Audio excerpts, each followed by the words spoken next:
किसी ने बड़ी कमाल की बात कही है कि आसमान में उड़ने वाले पक्षी को भी पता होता है कि आसमान में बैठने की जगह नहीं होती है। हेलो दोस्तों, मैं राहुल कुमार एक बार फिर एक छोटी सी कहानी। ये कहानी है सम्राट अशोका के जीवन की। एक बार सम्राट अशोका अपने राज्य में घूमने के लिए निकले। घूमते घूमते उन्हें एक भिक्षु दिखाई दिया, तो भिक्षु के पास गए, जाकर के चरणों में बैठ गए और उनके चरणों में अपना सिर रख दिया। सम्राट के साथ उसकी सेना भी गई थी, वजीर गया था, तो वजीर को ये सब देखकर अच्छा नहीं लगा।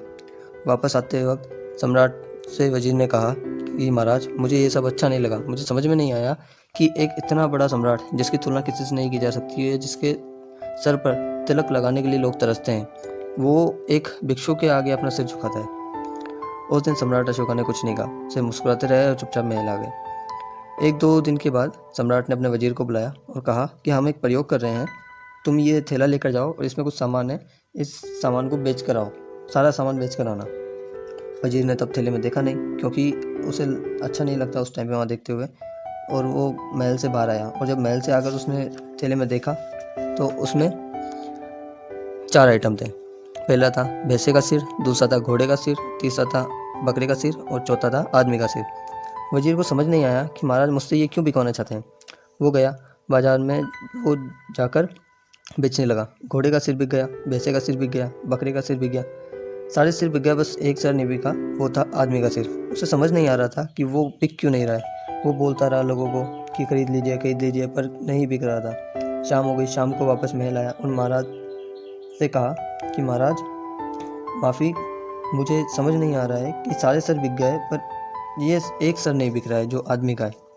तो सम्राट अशोका ने कहा कि एक काम करना, एक बार कल फिर से जाना, कोशिश करना और इस बार इस सर को फ्री में देकर आ जाना। मुझे खाली थैला चाहिए, खाली थैला लेकर आना। वजीर फिर से निकल गए। अगले दिन जाकर के उसने उन्हीं लोगों से मुलाकात करी और कहा कि भाई साहब, आप इसे मुफ्त में ले लीजिए। लोगों ने कहा कि अरे कैसे पागल ऐसी बातें कर रहे हो, हम इसका क्या करेंगे, और अगर किसी ने इसे देख लिया हमारे पास तो कहेंगे कि हमने कोई हत्या करी है। वजीर काफ़ी लोगों से मिला, काफ़ी लोगों के पास गया, लेकिन कोई भी उसको लेने के लिए राज़ी नहीं था। सुबह से शाम हो गई, वजीर फिर महल पहुंचा और सम्राट से कहा माफ़ी कि मैं इस सिर को नहीं बेच पा रहा हूँ, लोग इसे मुफ्त में भी लेने को राज़ी नहीं है। अब आप ही बताइए कि इस सिर का मैं क्या करूँ। सम्राट ने कहा कि अब समझ में आया कि उस दिन तुम मुझे कह रहे थे कि भिक्षु के पैरों में सर क्यों रखा। मेरे जाने के बाद क्या तुम इस सर को बेच पाओगे? क्या तुम इस सर को मेरे पास रख पाओगे? तो वजीर ने कहा नहीं हुजूर, ये तो मैं नहीं कर पाऊँगा, इस शरीर को तो जलाना ही पड़ेगा। ये छोटी सी कहानी ज़िंदगी में बहुत बड़ी सीख देती है। सिर से मतलब है अहंकार। आदमी के अहंकार की कोई कीमत नहीं होती है। आपको तबाह कर सकता है या आपको बर्बाद कर सकता है।